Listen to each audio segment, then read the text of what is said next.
The forest was full of fog, thick, wet, heavy. The alien war beasts moved slowly through it, their sensors blinking red. They couldn't see more than a few feet. Heat signatures were scrambled. Radio signals faded in and out. Unit Leader Drex-11. A tall, armored beast with silver claws growled in frustration. "This planet plays tricks," he said. "Nothing is clear. Nothing makes sense." Behind him, 4 more war beasts moved in formation, silent, alert, each one trained to track, to fight, to kill. They had never lost a mission. Until Earth. They had already lost 2 beasts on landing. No remains, no blood.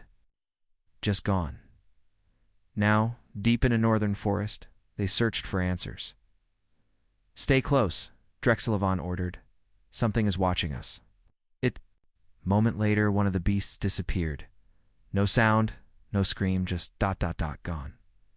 The rest turned around. Only empty mist remained where their teammate had stood. What was that?" growled. No answer, only the wind, and then footsteps.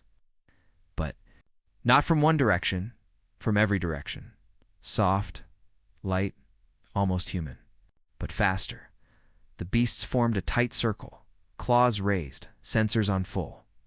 From the mist, 2 glowing eyes appeared, yellow, wide, cold.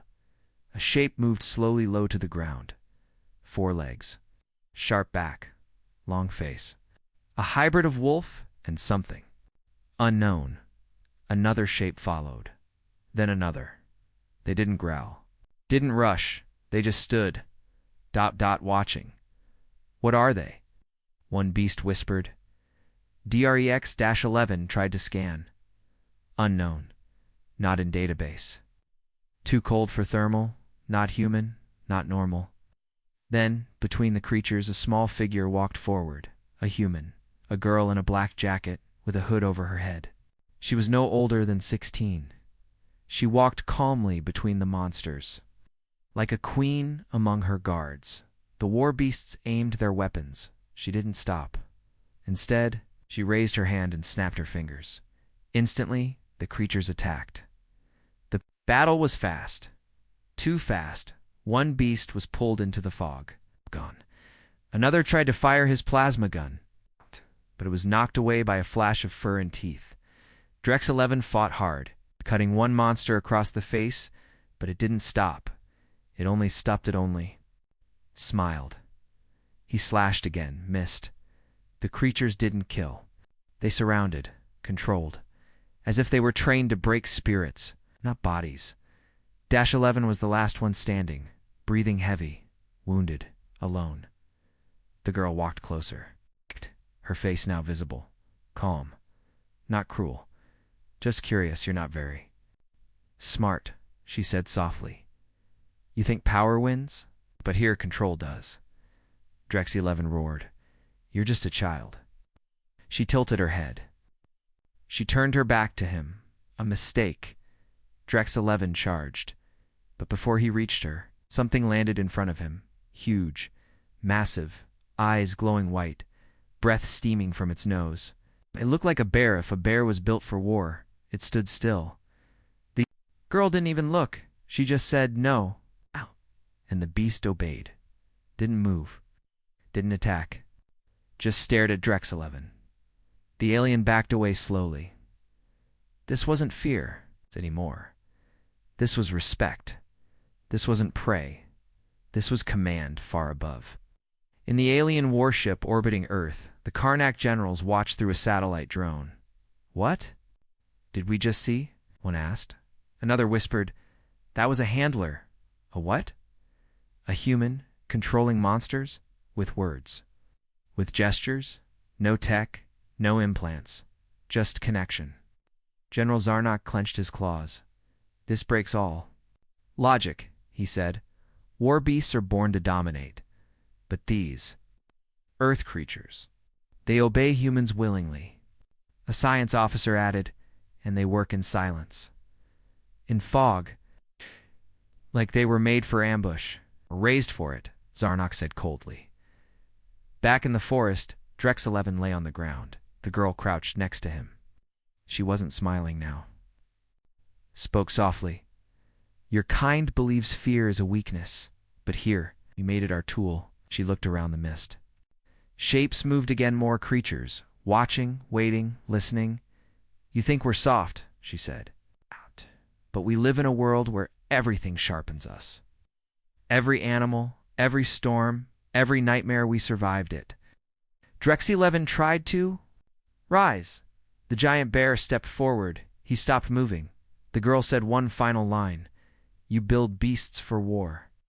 We build ourselves to lead them. Then everything went dark. Later, deep in a human facility, scientists reviewed the recovered footage. One spoke. This one lasted longer. Another nodded. Still broke under pressure. Same weakness over confidence. And the girl? She's ready. Send her north next. The lead researcher smiled. If they keep sending war beasts, we'll keep taming them. Looked at the screen and image of Drex-11 asleep in containment, surrounded by Earth creatures who no longer feared him. They came to conquer, the scientist said. But now they'll learn. The monsters on Earth already belong to someone. The alien warship hung silent above Earth's orbit. Inside, the Karnak command was restless. 3 missions. 3 failures. Each time war beasts had vanished or returned broken. Now, the scientists were scared. Generals were angry. And the High Lord was done waiting. Send in the Titan class, he growled. No more testing. No more observing. Burn this world. Make an example. But General Zarnok stepped forward. My lord, may I suggest one last insertion? The High Lord's eyes narrowed. Why? Because we still don't understand how. They do it, Zarnok said. They train beasts without tech.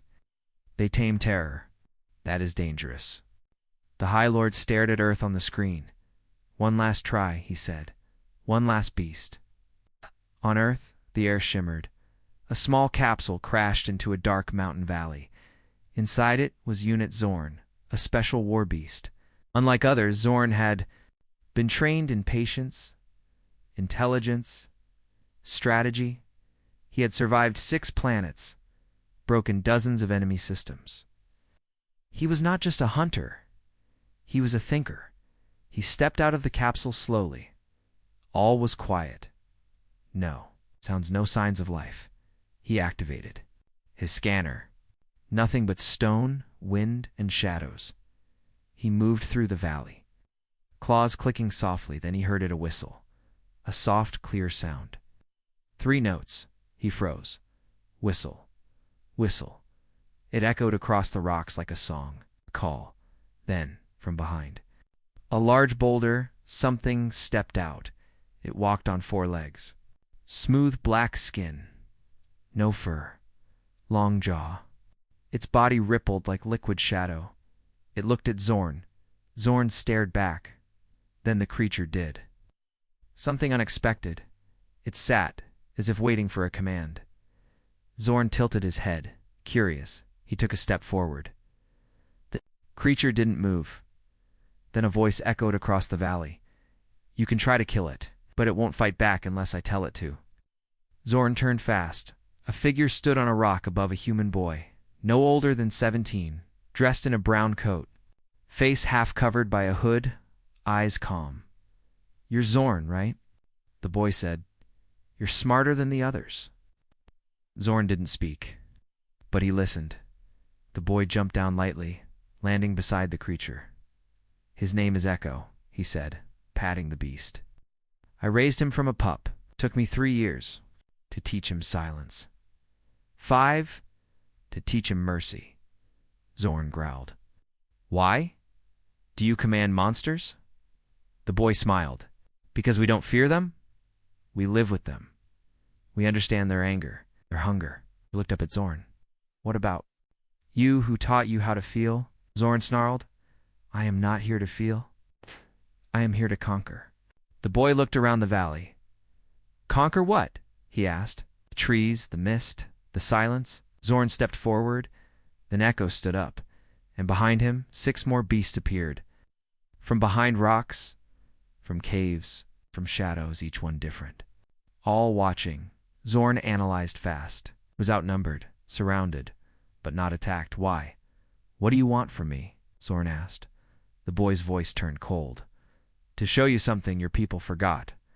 He raised his hand slowly, and all the beasts sat in sync. In stillness, then he spoke just 3 words. Fear is trained. Zorn didn't move. The beasts didn't move. But the message was clear. They weren't wild. They were educated, taught. Led, controlled, and humans fragile, weak. Soft humans were their teachers. Back on the mothership, the Karnak generals watched in silence. Is this some kind of control field? One asked. No, replied the science officer. There's no tech, no implants, no code. Then how do they command them? General Zarnak answered softly, with trust. Back in the valley, the boy walked closer to Zorn. You don't have to die here, he said. You can stay. You can learn. Zorn didn't respond, but he didn't attack either. For the first time in his life, he hesitated because this planet didn't fight with weapons. It fought with understanding, and that was more dangerous. 1 week later, Zorn stood beside Echo. The boy sat nearby, reading a book. Zorn looked up at the sky where his mothership once hovered. It had left, abandoned the mission, afraid of what Earth truly was, not just a world, but a school for monsters. And every human was a teacher. Zorn stood in silence. The stars above him had shifted. The great warship, the one that sent him here, was gone. Left orbit, left him behind. He had failed, but this didn't feel like failure. Not anymore. Next to him, the creature called Ekale, calmly, breathing slow, eyes half closed. The human boy Ray was building a fire with dry wood. No fear. No rush. Zorn had tried to escape 3 times. Each time he had been found, but not hurt. They never caged him, never punished him, just watched him, spoke to him, fed him. They treated him like the guest. And now something inside Zorn had changed. Not broken, awakened, elsewhere, across the earth. Other war beasts had not been so lucky. Unit Gornine was the last of his squad. It had landed in the western desert, a land of heat, red stone, and whispering winds. His team was gone, taken by creatures. Of sand and shadow, he wandered now, wounded and weak. Then, one morning he saw it. A city not large, not modern, but alive. Humans moved through streets with strange animals beside them, some armored, some flying, some glowing in the dark. He waited, watching from a cliff. Then he saw them. Other war beasts, 2 of them, but they weren't fighting. They were walking with the humans. No chains, no fear, no orders shouted. They were calm, trained, free, and worse, happy. Gor-9 roared in pain and confusion. He was a soldier. He was made for war. What were they doing? A voice behind him said, They were left too. He turned. Another war beast stood there, Unit Call 3, wounds across his side. No weapon, just eyes that had seen too much. I was with the 2nd squad, Call 3 said. They didn't come back. The ship left us. They abandoned us, Gor-9 growled. No, Call 3 said softly. They gave up, but Earth didn't. Out. A human facility hidden in frozen mountains. Scientists watched reports from the field. Zorn isn't resisting anymore, one said. He's learning, another replied. His mind is adapting, like a child watching parents. What about the others? We've counted at least 11 war beasts across the planet who are not attacking anymore. They're observing, mimicking. Some are even protecting humans from wild threats. One scientist looked up from her screen. What if they're not weapons, she asked. What if they're students? Silence filled the room. Back at the campfire, Zorn finally spoke. You tamed me. Ray shook his head. No, we didn't tame you. We gave you something your makers didn't. Zorn stared at him. What? The boy fed more wood into the fire? Choice. Zorn looked into the flames. In all his years of training, no one had ever asked what he wanted, only what he was designed to do. Across Earth, more abandoned beasts began to wander near human lands. Most were confused. Some were violent, but slowly, change began. A human woman in a snowy village left food outside her fence. One day, a war beast took it, then came back. A child in the mountains whistled a melody every day. After a week, a shadow appeared behind the trees. Listening, no attacks, just presence, connection, and something deeper than war, up in space. The Karnak High Lord watched the growing silence.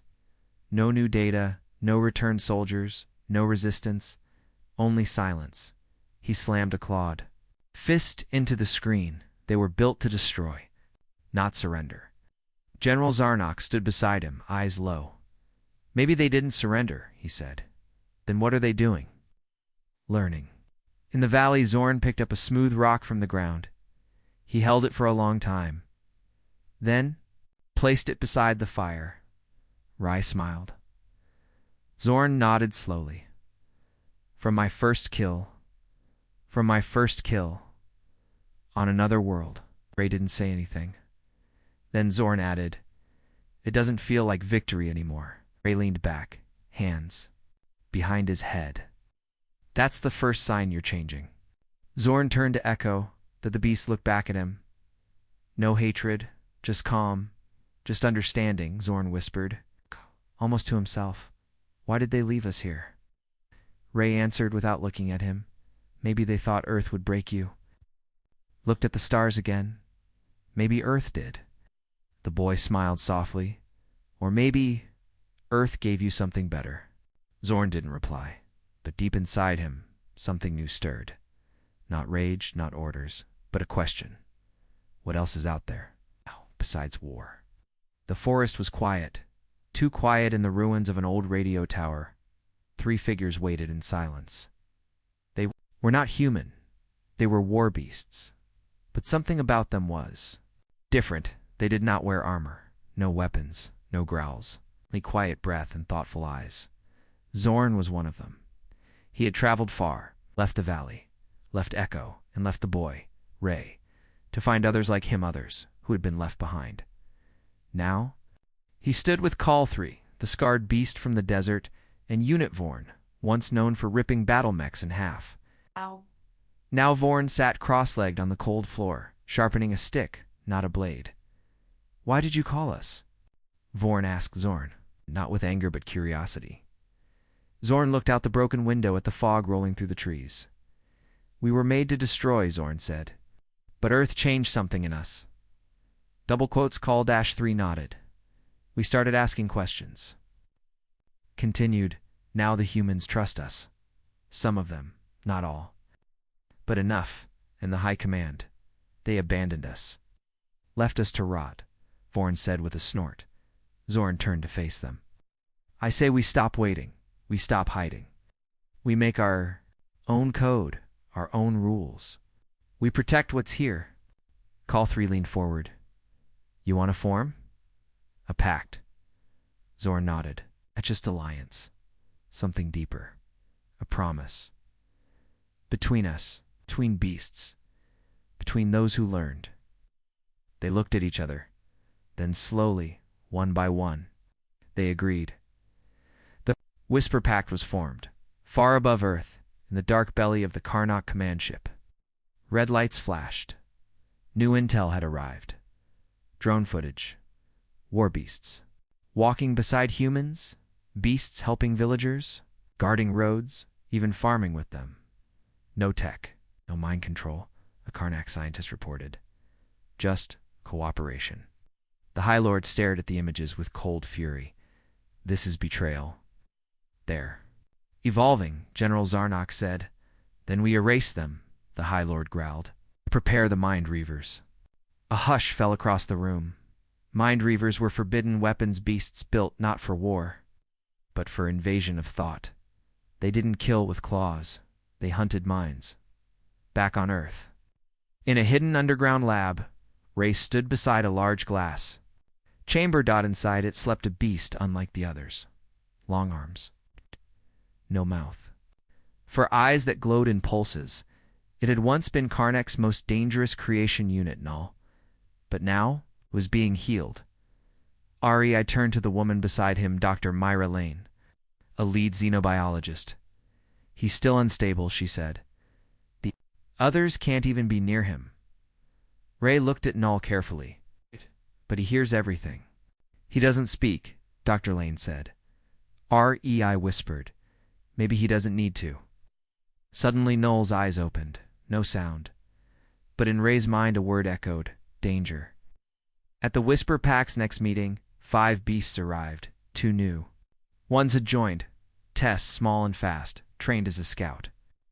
And Borak, massive, strong, but gentle, dash-eyed. They had been saved by humans, protected, given time to heal. Zorn explained the situation. Karnak will not stop. They will send something worse next time, Call 3 growled. Let them come. No, Zorn said. We do not fight like them. We fight like Earth taught us. With patience, with unity, with purpose. Vorn stood up, voice low but powerful. Then we make the first move, not war. Warning. We must spread word to others left behind. Tess stepped forward. I've seen more like us in the south. Hiding, confused, waiting to die. Find them, Zorn said. Bring them in. Pact will grow. Then he looked up at the stars, and when the Reavers come, we'll be ready. A night far. From cities, a small human camp heard strange sounds in the forest deck, growls, footsteps, but instead of running, lit lanterns, held out food, whistled songs, and from the dark, eyes appeared, not wild, just watchful. 1 beast stepped forward, then 2, then 4. All of them scarred, lost, but drawn by something warm. New home. The Whisper Pact had begun to move, not in armies, but in stories, in choices, in trust, in the sky. The Mind Reavers waited in silence. Black ships, silent signals, A storm of shadows ready to fall. The Karnak High Lord watched Earth from his throne of iron. They taught our beasts to feel, he spat. Now we'll teach them to forget. But far below, in valleys and forests and frozen plains, war beasts were whispering to each other, to humans, to Earth itself. And they whispered only one thing. We were made for war. But here we were taught to be more. The stars were quiet that night, high above the galaxy. The Karnak Empire prepared their newest weapon, Beast Ship 7. It was a flying fortress, filled with the deadliest creatures ever made. War beasts, huge, strong, smart, and trained to destroy any life form. Their target was a small blue planet. The local name, Earth. The Karnak had scanned the planet. It had weak technology, slow communication, and no space defense. To them, Earth was just another soft world to conquer. General Zarnok stood in front of the beast cage. Inside the war, beasts growled, hungry for blood. Their black skin reflected light like armor. Their red eyes glowed in the dark. You are not going to war, Zarnok said with a cold smile. You are going to hunt. The beast ship launched. Silence followed. It entered Earth's orbit within hours. The war beasts were dropped across different areas, cities, forests, deserts. Then, something went wrong. The control room on the Karnak mothership received strange signals from Beast Ship. 7 screams, roars, then silence. One message came through static mixed with growls. ... They ... They are not prey. They are... The audio ended. Commanders waited. No return. No reply. No ship. They scanned the orbit, nothing. Beast Ship 7 had vanished. Never came back. In the War Council chamber, the High Lord of Karnak growled, in anger. What happened to our ship? Why no data? Why no survivors? A lower officer spoke, shaking. We don't know, High Lord. It just disappeared. No trace in orbit, no remains. No life signal. This is impossible, the High Lord shouted. Our war beasts cannot be defeated by such a low-tech species. A red light blinked. Incoming craft, the AI announced. Unknown class, one life form inside. The warship defenses prepared to fire, but the small pod sent a Karnak ID code. It was one of theirs. The pod docked inside. A single war beast crawled out, wounded, bleeding, his eyes wide, his breathing fast. This beast had fought in 12 wars. He'd killed more than 100 soldiers. But now, he was afraid. He dropped to his knees. General Zarnok stepped forward. What happened on Earth? Where is Beast Ship 7? The beast looked up. His voice was low. They don't run from monsters. Zarnok frowned. What? The beast shook. They train them. The room fell silent. 10 hours earlier, the war beast landed in a green forest. He sniffed the air. No fear, no threat. He walked forward. Trees were tall. Sky was cloudy. His claws clicked against rock and soil. Then, he heard it laughter. He moved slowly and saw a small human child sitting next to a black creature. Large, silent, with golden eyes. The war beast scanned it. DNA unknown, bigger than a wolf, stronger than a lion. And it obeyed the child. The beast waited for orders to strike, but none came. Then the black creature looked directly at him. Its eyes glowed. The war beast took a step back. It growled deep and long, not out of anger, but warning. Then more sounds came. Footsteps. Not soldiers, but creatures. Big cats. Giant owls. A thing with 8 legs and 2 heads, all standing behind humans. All calm, all tamed. The war beast ran. He ran fast. But no matter where he went, something followed. Not to kill, but to chase, to observe. He tried to contact the ship. No answer. Then darkness. When he woke up, he was in a cage, but not a prison. A lab. Humans looked at him through glass. Calm. Curious. Not scared. One of them walked closer. You're amazing, the human said. But you panic too fast. You see something scary, and you run. We don't. The beast growled. Why not? The human smiled. Because we learned long ago. You fear something? Teach it to follow you. Back in the council chamber, General Zarnok stared at the trembling beast. You're telling me humans control monsters? The beast nodded slowly. They live with them, train them, hunt with them, but they are weak. The beast's voice shook. No, they are not weak. They are different. They don't kill monsters. They raise them. Later, the High Council met again. This time, quiet, serious. If what this beast says is true, said one commander, then Earth is not a simple world. It is something else, said another. A place where nightmares obey their makers. They looked at the blue dot on the screen. Earth no longer prey. A trap. The beast had never felt fear before. He was bred for war, built in a lab, raised in steel cages, trained to kill without mercy. His senses were sharp. His claws could tear. Through walls, his eyes could see heat. He was a perfect hunter. But now, on this strange blue planet, something was wrong. Nothing made sense. He had landed in the middle of a forest. His scanners showed no weapons, no soldiers, just trees, animals, silence. This was supposed to be easy. Find humans, capture, destroy. But after a few steps, he saw something strange. A human child alone. She was sitting on a rock near a small stream, humming a song. She had no fear, no armor, no weapons. The beast stepped forward, ready to strike. Then he stopped. Something large moved behind her. The beast scanned. Again, heat signature rising, a dark shape stepped out from the shadows. It was bigger than the beast himself. Black fur, long teeth, yellow eyes. A nightmare creature. But it didn't growl. It simply stood next to the child. Calm, still protective, The girl turned and said softly, "It's okay, Shadow. He's just lost." Lost. The beast blinked. This wasn't right. This wasn't logical. He took one more step. The dark beast snarled. One deep growl. Not loud, but full of warning. The child raised her hand. "No, Shadow, stay." The beast froze. The monster obeyed her. Why? He activated his data link. "Command. This is Unit 14.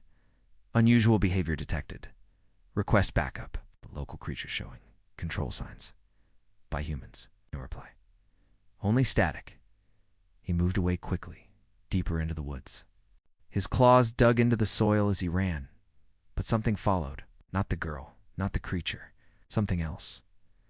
He climbed a hill to get a better view, and then he saw them. Across a wide valley, humans walked calmly. Not soldiers, but farmers. Children, adults, some carried tools, some carried pets. But these pets were wrong. Too large, too silent, too powerful. One man walked beside a lion with silver fur. Another woman rode on a beast that looked part bear, part insect. They weren't afraid of these monsters. They were walking with them. The beast's mind couldn't process it. On every planet he had invaded, the prey ran, screamed, cried. But these humans didn't run. They controlled fear. They owned it. He activated his recorder, sending visuals back to the command ship. Then he heard a sound crack behind him, at a twig. He turned fast. Nothing. Then again another sound. Behind a tree, soft breathing. He switched to thermal vision and saw nothing. No heat. No body. No movement.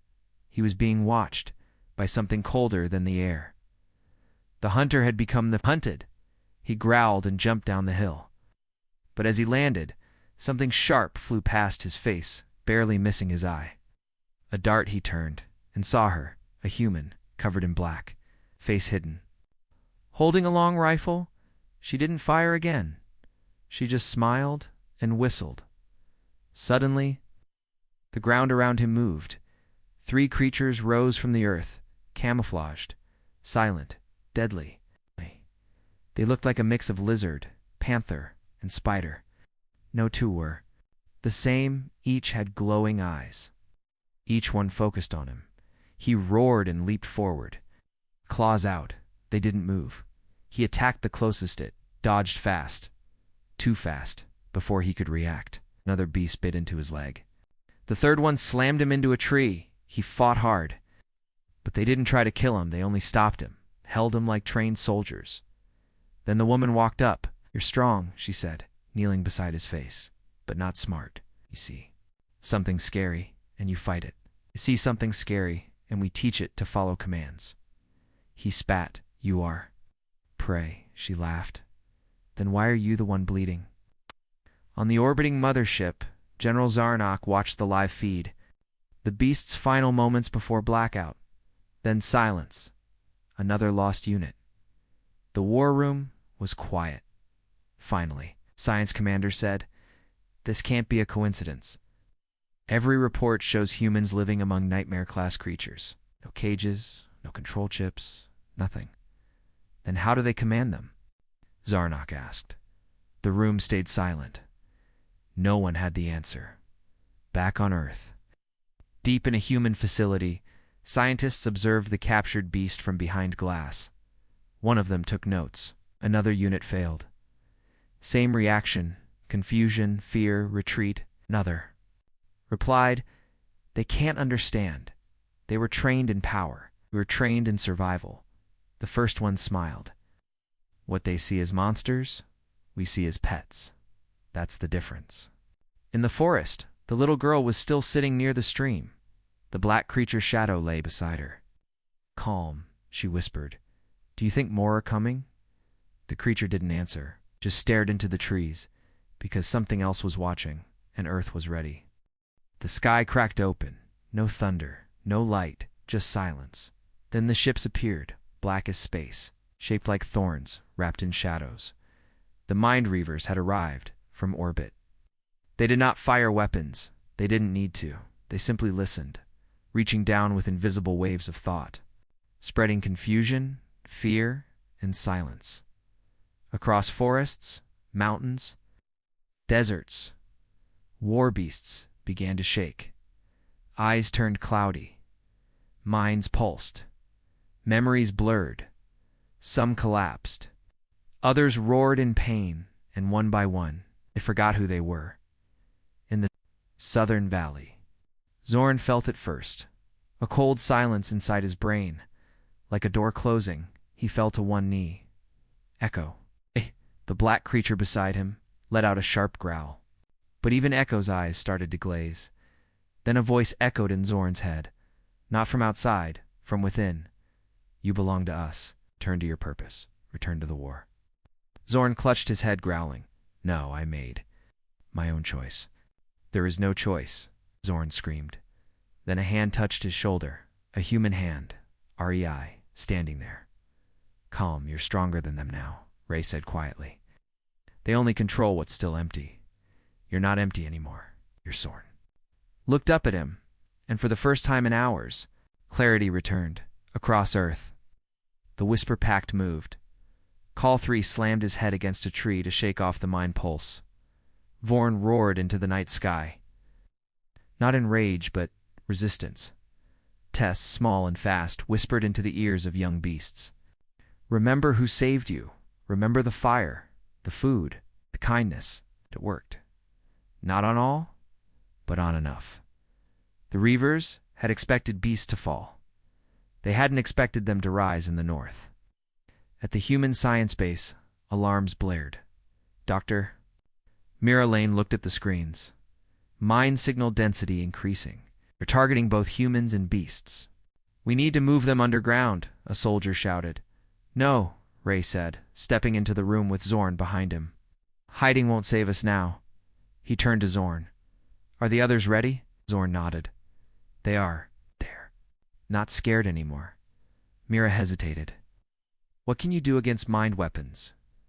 Zorn looked at her. Fight them with memory. He turned and left. That night, the pact gathered. Dozens of war beasts, different shapes, different sizes. Some still. Trembling. Some already wounded, but all standing. Ray stepped in front of them. Torch in hand. This isn't just Earth's fight anymore, he said. It's yours too. He pointed to the stars.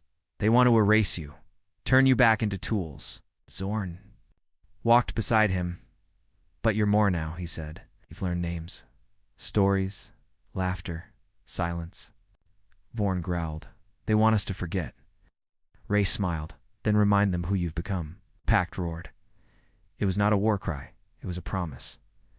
The Reavers landed. Their bodies were tall and thin, with blank faces and long fingers that pulsed with black light. They moved without sound.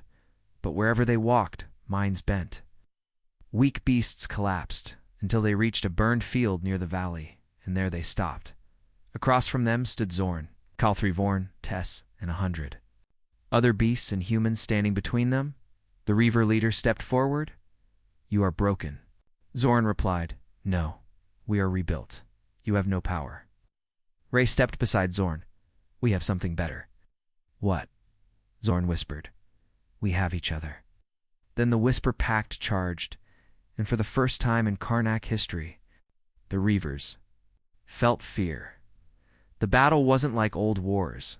It wasn't one with teeth. Alone, it was one with will. Reavers reached into minds and found walls made of human memories. A child's laughter. A warm fire. A name whispered in trust. The more they pushed, the more the beasts pushed back, not with rage, but purpose. One Reaver tried to break Echo's mind, but saw only images of Ray feeding him, sleeping beside him, saving his life, and the Reaver screamed. One by one, they began to fall, not killed, but shattered, not from weapons, but from what they couldn't control: love, loyalty, choice. At dawn, the field was quiet again. Smoke rose from the ground. Zorn stood with blood on his claws, but his eyes were clear. Rei leaned against Echo's side, tired but alive. Call 3 limped, but grinned. Vorn sat with 2 young beasts curled beside him, like a protector. The Reavers were gone, not destroyed, but defeated, not by force, but by a pact. High above Earth, in the Karnak ship, silence fell across.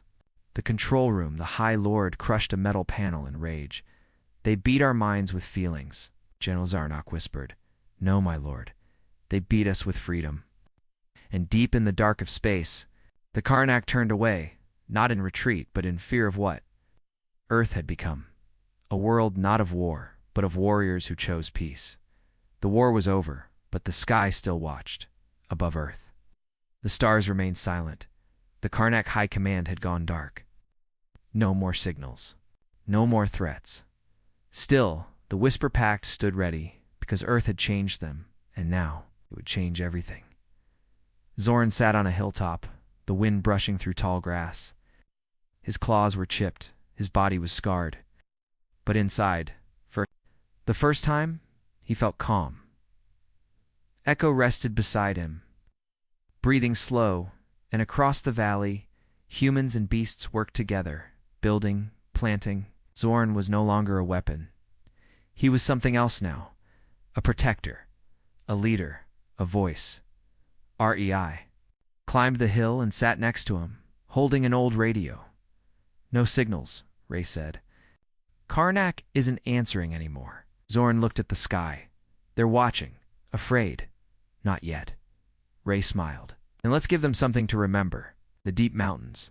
The remaining leaders of the Whisper Pact. Gathered. Call to 3, still limping but proud. VORN, with young beasts now following him like students. Tess, who had mapped half the continent with her speed.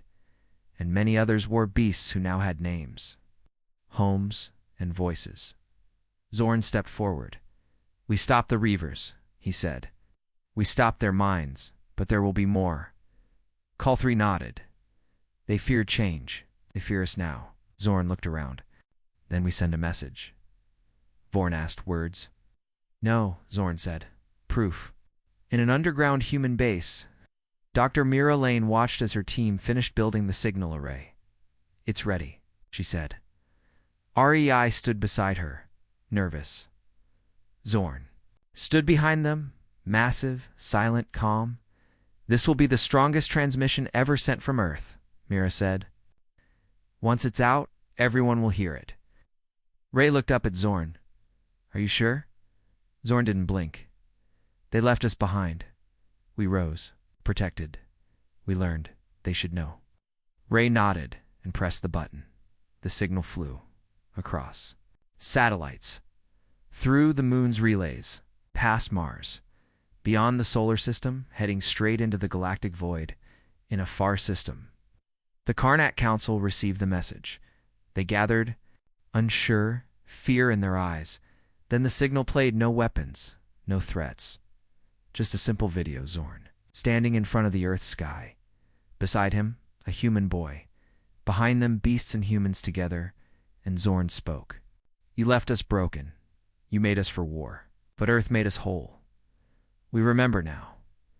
We feel now. We are not yours anymore. This world is taken by us. And we are not afraid. Then the video ended, but the silence it left behind. That echoed across systems, and the Karnak knew. They had lost more than soldiers. They had lost control. Back on Earth, the Whisper Pact expanded. More beasts emerged from the wild. More humans opened their gates. Villages became towns. Towns became shared homes. Dr. Mira Lane started a new program. Beast Sentience, Research and Rights, REI, became the youngest human ever chosen to lead Earth's Interspecies Council. And Zorn. Zorn became a legend not just for what he did, but for what he chose not to do. He never returned to space. He never picked up a weapon again. Instead, he taught, he built, he protected. He lived 10 years later. A Karnak scout ship approached Earth, again silent, careful not to invade, just to observe. What they saw shocked them. The beasts walked among humans. Like equals, children played with creatures once called war monsters.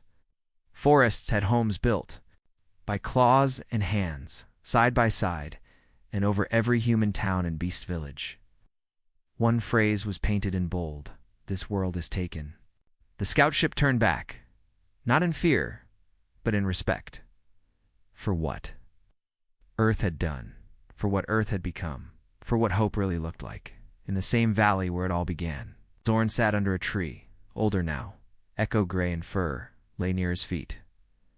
Ray, taller now, stronger, sat across from him, laughing with a young beast. The sun set over the mountains. No alarms, no orders, just peace. Zorn looked to the stars one last time and whispered, "Let them come. We are ready. We always will be."